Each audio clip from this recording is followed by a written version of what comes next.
better grades through spelling. There are two ways we can communicate, orally and writtenly. In our oral presentation, we know how to spell because we might say the wrong thing. When I took an anatomy class, I saw the word C-A-R-O-T-I-D. I pronounced it as carotid, and the correct pronunciation is carotid. So, spelling the word is only a part of the process. We must understand the word correctly.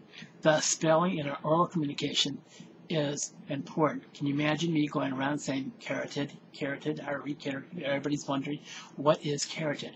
In an emergency situation, if I tell someone to take a carotid pulse, they will look at me bewildered, and the patient will die. To illustrate my point is I had another co-worker who spelled syncope, S-I-N-K-O-P-E-E. When people read his reports, they found out that he was incompetent, and they terminated him because he was setting the company up for a lawsuit, and he was being set up for a lawsuit himself by not acting professionally. By not taking the time to read and understand the word and spell it correctly, we are putting our professional career in jeopardy. Thus, spelling is important. The way we learn to spell is critical.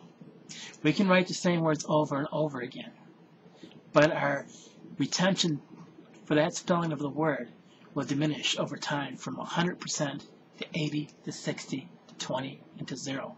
Then we have to relearn the thing over.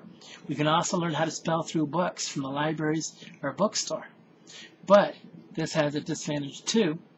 The simple reason is we learn words that we never use in our everyday conversation. Thus, we are wasting our time. The best way to learn how to spell is through reading. We read the materials in our profession or what we are interested in to develop our skills. If we come across a word that we don't understand, that's too big or unfamiliar to us, we write it down on the left side of a notebook paper in our handy notebook that we're supposed to carry around. Then on the right side, we write the definitions. Further away from the word that we're writing down, for the simple reasons because we're going to fold that sheet of paper over where only the word is displayed. Comprehension is one key, but to apply that word is another key that we need to know. So thus, we need to have the word that we want to spell and its definition. And the way we write the words we want to understand and spell correctly is through parts of the words. Like I told you before, we cannot eat an elephant in one sitting. However, if we chop the elephant up, we can eat it in chunks. Thus, when we learn how to spell, we will spell in chunks. The word syncope, which my partner misspelled, is correctly spelled S-Y-N-C-O-P-E.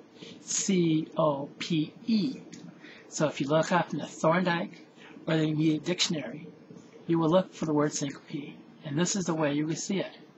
S-Y-N.C-O.P-E.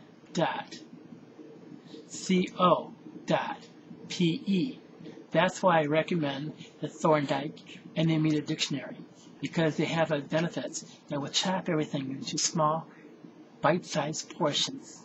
Further, the definition is plain and clear and easily understood by other ones. This is a key way to spell. This is a key way to understand what we are learning.